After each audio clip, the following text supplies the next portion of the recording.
Hello everyone, welcome to this video where I will explain the detection of the frequency modulated wave, that is, how to demodulate the FM signal. As you are aware that FM signal is nothing but it is a frequency variation. A frequency variation happens in the carrier proportional to the amplitude of the message signal. Now in this detection process, what exactly we are detecting is we are detecting the presence of the message signal in the frequency variation, or you can say that we have to produce a output signal, okay, the message signal, the amplitude variation in the message signal, which is proportional to the frequency variation whatever happening in the FM demodulator, the input signal what we apply there. So we have to convert the frequency variation into the amplitude variation. So that's what we need to do in the demodulation process of FM signal. Now just look at this the representation, the waveform representation. Here the input is a frequency modulated signal. Just look at this. The amplitude remains the same, but the frequency of the signal is continuously changing. So such signals are given to the frequency demodulator, okay, as input. Now my purpose of using this demodulator or a detector is to convert this frequency variation into the proportional amplitude variation, okay, that is FM demodulator. Or in the same process we actually convert a high frequency signal, carrier signal, back into the original message signal. Okay, so this is a frequency demodulation. Now let us understand what are the different types of FM detection methods are. Okay, basically and broadly I can classify this FM detection methods as two different types. The one is direct method and the other one is indirect method. Again, further in the direct method itself we can classify it into a simple frequency discriminator method, okay, or I can call this as starting from a simple slope detector, okay, frequency discriminator. Second one is a zero crossing detector method. Fine. And the indirect method, I can use a PLL, that is phase lock loop, to demodulate the FM signal and to get back the original amplitude variation, or what we say the message signal, information signal. Okay. Further, we can classify this direct method into different types. Again, modification to this simple slope detector, whatever I told. We can have something called as a balanced slope detector. To overcome the disadvantages of a balanced slope detector, we have something called as a Foster-Seeley discriminator. Fine. There are some disadvantages in the Foster-Seeley, inventor's name, Foster-Seeley discriminator. To overcome those disadvantages of that method, we have something called as a ratio detector, which is very stable kind of a detector method. Okay, but I am going to discuss only about a first one, that is frequency discriminator method, that is a simple slope detector, as well as a balanced slope detector in this video. Okay, and about this last one, the phase lock loop, we will understand that in the next video. Now coming to the very first one, that is frequency discriminator method or a simple slope detector method. Why it is called a slope detector, that I will tell you first. Okay, it has to discriminate a frequency variation, so it's a frequency discriminator. Okay, so this is one of the simplest type of demodulation method, because it uses very simple circuits like a tuning circuit, a simple one tuning circuit, okay, where that tuning circuit is tuned to a central carrier frequency, not the central carrier frequency, but it is bit offset, okay, bit offset from the central frequency of the carrier. Okay, one tuning circuit. And we also use something called as an envelope detector, because the tuning circuit will produce amplitude variation, or you can say amplitude modulation. It produces an AM signal, and as you know that AM signal can be demodulated by simply by using one envelope detector. So we use a tuning circuit, fine, with the frequency is slightly offset from the central frequency of the carrier signal, the original carrier frequency, we can say unmodulated carrier frequency, we can say, okay, and a envelope detector. Now what exactly happens here? So in this way you can say that the frequency modulated signal will sit on the slope of the response curve. So what exactly the meaning of this, I will explain in the next slide. Okay, it will sit on the slope. That means as you know that the slope tuning circuit, whenever you use a tuning circuit, the tuning circuit will have a response something like this, a voltage versus frequency axis. When I say it's a frequency versus voltage axis, so we are actually operating in this slope portion of the frequency response of the tuning circuit. Okay, so that's why my message modulated signal will sit on that slope, and as frequency changes, the voltage, as frequency changes over here, just look at this, as the frequency changes over here, the voltage also changes. Okay, I'll show you that in the next slide very clearly. Now, so what exactly happens is, as the frequency changes, say it increases or decreases from the central frequency, okay, let me erase this thing, just one second, yeah. Now, just look at this. As the frequency of the modulated signal, the input signal to the demodulator, actually increases or decreases, okay, the signal actually moves up and down over the slope of the tuning circuit, okay, and that's what I told, the slope. So proportionately the voltage also changes, or the amplitude of the signal also changes in the output of the tuning circuit. So that's what I have told just now. The amplitude of the signal will change in line with the frequency variation. So in a way you can say that there is a frequency changes and amplitude variation, both actually happens in the simple slope detector. So since you are operating over the slope of the tuning circuit, the response of the tuning circuit is actually called as a simple slope detector.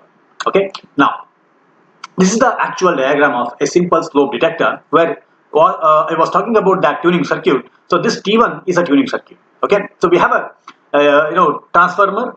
Okay, so this LC, the primary and the C1, this LC act like a tuning circuit. Okay, it is tuned to the central frequency of the carrier, let us say, or maybe just offset from the central frequency of the carrier, you can say. And this portion is nothing but it is the envelope detector. So we have a diode, capacitor, and resistor. Okay, so this is the modulated signal what I am applying. Okay, now just look at this. Here in the tuning circuit, the voltage actually changes. Here the voltage is actually changing. Here, even though the input signal is having the same peak amplitude, but here voltage actually changes depending on the frequency variation, because we are applying a signal with a different frequency at a different instant of time. That's the FM signal, right? So voltage also changes. So in the output of this, I'll get a simple sinusoidal low frequency signal after passing through the envelope detector. So this is similar to your amplitude modulation, right? Isn't it? Now, just look at this response of the tuning circuit. Okay, so this is the slope. This is actually the frequency response. Okay, the frequency versus the voltage graph, I can say. Now, in this case, as my frequency is changing, now this is central frequency. So this is the central frequency of the carrier. Okay, this is the frequency is increasing over here towards delta f, let us say. Okay, because as you know, the range of frequency is between fc plus delta f to fc minus delta f, where delta f is the frequency deviation. It is the overall variation what happens just above the carrier frequency or maybe below the carrier frequency. So the frequency variation is continuously happening over there. This is the central frequency, and the frequency is increasing over here. Okay, this is the frequency axis, the x-axis. This is the frequency is going below the delta f. As the frequency is changing in the tuning circuit, just look at this. This is the output voltage across the C1. Okay, the voltage also changes, either increases or decreases. At this point, if this is the at this point at FC, if this is the voltage, okay, if this is the voltage, at as the frequency increasing and going towards delta f plus delta f, the voltage also increases. Here, the voltage decreases. So the simple tuning circuit will produce, okay, a voltage variation proportional to the amplitude, voltage variation, yes, of course, or voltage variation or amplitude variation proportional to the change in the frequency of the input signal, whatever you are applying here. That is the FM signal in this case. Okay, so just one second, let me erase this. So you can say that low frequency signal will produce us a low voltage, a high frequency signal will produce a high voltage. Here it's a high voltage, here it is low voltage. So we have an amplitude variation proportional to the frequency variation. That means the signal whatever I'll get is nothing but it is the amplitude modulated signal. So when I pass that amplitude modulated signal over now this envelope detector, okay, AM signal over envelope detector, the output will be always a message signal, or we will get back the original signal here. Okay, now I'll same concept I will explain by using this characteristic curve. Now just look at this. I have redrawn the diagram over here. This is the tuning circuit which I showed earlier. Okay, may not be a transformer. I don't have a transformer over there. It's a simple LC tuning circuit. Okay, now this is the envelope detector what I have. Okay, similar to the previous case. So we have a tuning circuit over here and the envelope detector. This is again another diagram. That's it. Now just look at this. This is the response of the tuning circuit. Okay, so we are operating over this slope. That's it. Just look at this. My frequency, this is fc minus delta, this is fc, and this is fc plus delta. This is the lowest possible frequency, the FM signal. This is the central frequency, and this is the highest possible frequency. So I am operating over this particular range. Always this is operating in this particular range. So it is sitting on the slope of the signal. A modulated signal will sit on the slope of the characteristic curve of the tuning circuit. Okay. Now this is the deviation curve. this is a deviation curve which actually indicates the frequency variation. So this is the central frequency, this line. Okay, this is the frequency which is increasing to and going towards the fc plus delta f. Here below this is going below the central frequency, going towards f minus delta f. So the overall variation is here 2 delta f, I can say. So as the frequency increases, the voltage also increases continuously, right? Just look at this. This is just above. I can draw this now another line over here. May not be exactly. This is the central line. Okay, this is the highest one, the highest voltage here. This is the lowest voltage what I am getting. This is the lowest voltage. This is the highest voltage I am getting. Okay, as the frequency increases, something like this. As the frequency increases, something like this. Okay, as the frequency increases, something like this over here. The amplitude also continuously changes. Just look at this. The peak amplitude is not same, right? As the frequency decreases over here, in this case, or in the characteristic curve over here, it is decreasing. The voltage also decreases, goes on the negative side. So this is also changing over here, right? Now just look at this waveform. This waveform is nothing but it is the amplitude modulated signal. So this is the IAM signal actually. So tuning circuit will produce this kind of signal over here. Okay. So when I give this AM signal to the simple envelope detector, it will produce a original message signal back. I can say this is the signal reproduced by the simple slope detector. Fine. Now this is a very simple slope detector, but there are a lot of disadvantages. There are few advantages and lot of disadvantages because it's a basic circuit. We have to modify this circuit. Okay. So what are the advantages and disadvantages? Let me tell you. Now, let's look at this. So the first advantage is very simple. Obviously, the circuit is very simple because you have only one tuning circuit and one envelope detector. So it's very simple. Okay. Now it enables FM to be detected without any additional circuitry. As I told, the circuit is simple. Okay, we don't need any additional circuitry over here in this simple method of slope detection or demodulation process. So it is we don't have to use any additional circuitry. So this is advantage. What about disadvantage? The disadvantage is the variation is linear over the limited frequency range. That is what I just showed now here. Just look at just one second. Yeah. So if you see the response here, the tuning circuit, simple slope detector, this is the response. This linear variation, whatever happening here, is over the very small frequency range. Okay, so we won't get large variation. That means the problem with this is we will not get a very large amplitude variation proportional to the frequency variation. There is one case. The circuit is sensitivity. The circuit sensitivity is poor. That means it will not translate the overall frequency variation into the proportional amplitude variation properly. That sensitivity to the changes, okay, frequency to the amplitude variation is very poor in this case. Okay, and the third disadvantage is it is also sensitive to the amplitude variation in the input signal, that is FM signal.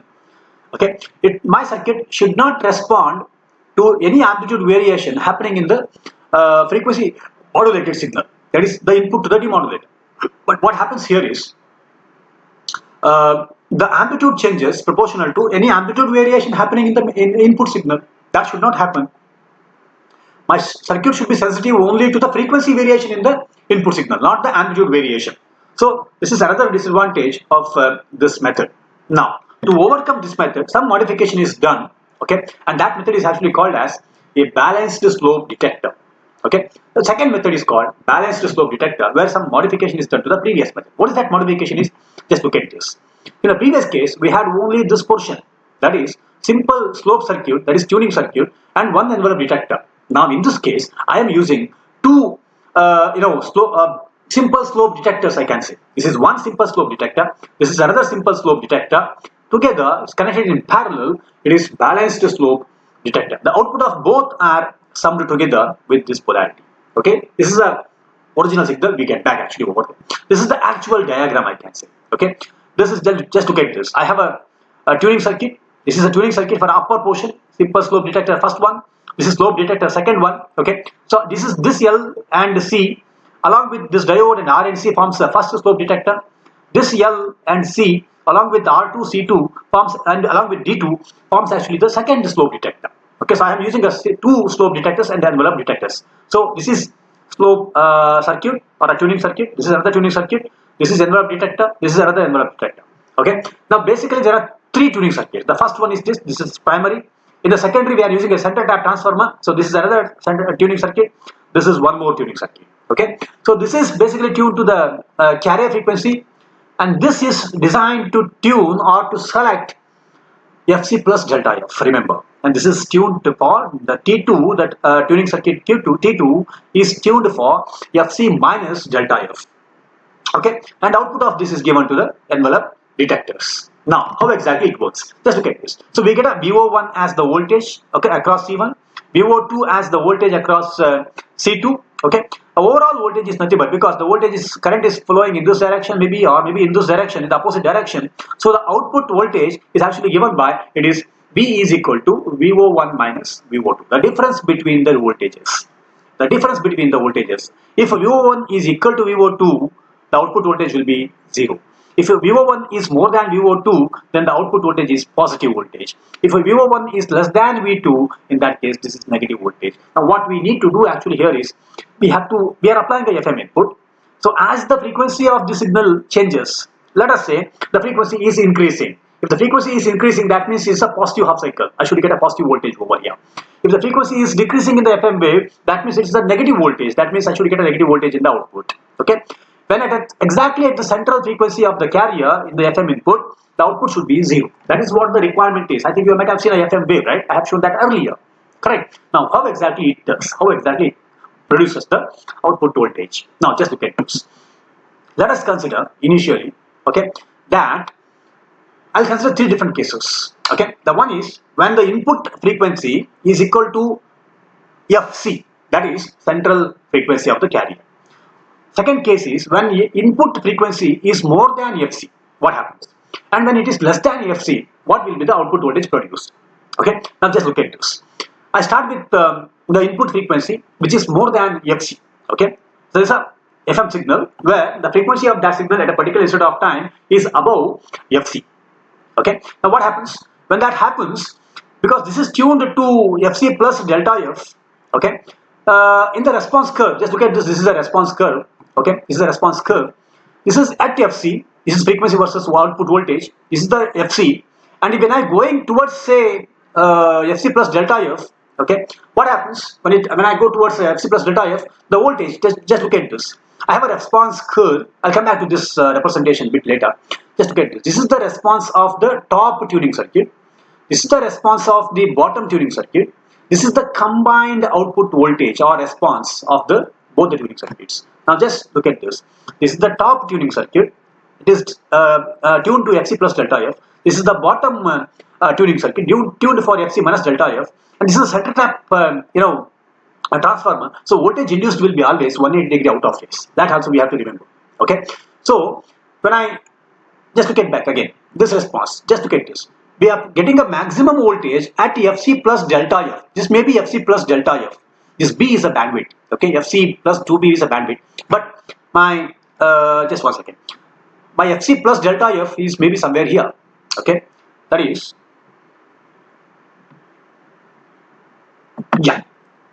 So this is FC plus delta F. This line. This is FC minus delta F. Okay, the frequency is changing in between this range. This is at TFC.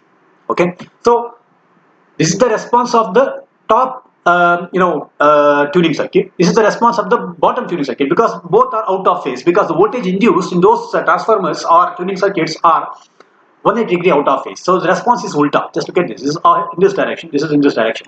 This is the combined response of both the tuning circuits. The output voltage. Okay. Now, one second. Yeah. Yes. Now just look at this again. So what happens here? When the frequency is above FC and going towards plus delta F, more voltage actually will be induced in the top tuning circuit, and the voltage induced in the second one is less because I am going towards FC plus delta F, right? If the input signal frequency is above FC, I am going towards FC plus delta F. That means the voltage induced in this transformer is more than the voltage induced in this particular tuning circuit through the transformer. Okay, that means more current actually flows. You can say the more current actually flows, in this direction. More current flows, okay, and less current flows in this direction. That means the voltage developed across this capacitor is actually more, that is VO1 compared to VO2. So the overall voltage, that is V0, which is given by, say, V0 is equal to VO1 minus VO2. Since VO1 is more than VO2, V0 is positive voltage. That's what the requirement is, right? When a frequency is above Fc, I should get a positive voltage. Now, if the frequency is going below the Fc, that means in that case what happens?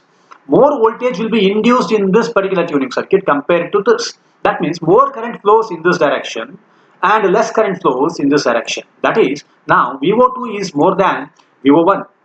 The output net will be negative voltage. That's what the requirement is. Correct. The third case is when the input signal is having a frequency of, say, Fc hertz. That means the voltage induced in transformer T1 and the voltage induced in transformer T2 will be equal. That means equal amount of current flows in this direction, equal amount of current flows in this direction. Net the output voltage is 0 volt. That is the requirement. Correct. So all the requirements are actually satisfied over here. Fine. So just look at this representation again. I'll come back to this representation. This is for the top tuning circuit. When a frequency is above Fc going towards Fc plus delta F, it produces the maximum deviation or maximum voltage in the output. When this is on the negative side, when you are going towards the Fc minus delta F, because it is tuned to Fc minus delta F, so when I reach somewhere here, say this is Fc minus delta F, I get a maximum voltage over here. Okay, the net the what we are doing, the output voltage is such that it is the combined addition of this with this, right? That is VO is equal to VO1 minus VO2. Just add it, this and this, just add it, combine this. So I will get this particular representation here. More negative voltage, less positive voltage. That means it should be negative, right? In this case, just look at this point here. Yeah. So just look at this point. The voltage here is equal, correct? Because it is at Fc, what happens is both the tuning circuit will receive a same voltage. If the voltages are same, when I subtract it, I'll get a 0 voltage. If this voltage is more positive, right? This is less negative, correct? That means the net voltage is positive here. This is a positive voltage. This is negative voltage because this is more negative. This is less positive, correct? That's what is happening over there. Now, just look at this representation. This is another representation. This is basically called as a S curve, okay, because it resembles a ulta S, opposite direction. We have drawn a S here, okay. So this is a central frequency. The same, this graph only they have shown separately. That's all here, okay. At F equal to Fc, input D1 and D2 are equal. That means the voltages. VO1 is equal to VO2. Then the net is 0 volt. As you go towards say Fc plus delta F, input D1 is more than D2. VO1 is more than VO2. So the output is positive. When you are going towards Fc minus delta F, the bottom tuning circuit will receive a more voltage, right? So input D1 is less than D2, VO1 is less than V2 in the output of the tuning circuit. So net we get a negative voltage. So I can say that since there is a linear portion, there is a long linear portion over here, okay, or maybe here, compared to simple slope detector, this is better. But stability wise, that means stability means here, my circuit should not respond for any amplitude variation happening in the input FM signal. But even this circuit also, you can say, has this disadvantage. Okay, to overcome that, we have to go to Foster-Seeley. Still, problem exists. Finally, we have to go with a ratio demodulator or ratio detector, where we get a very stable, translation between that frequency variation into the amplitude variation. So, in this video, I have explained the working of a simple slope detector and what are the advantages, disadvantages, and how we can overcome that linearity problem in the dual slope, you can say, or maybe a balanced slope detector. Okay, that's what I have explained in this video. So thank you for watching this video.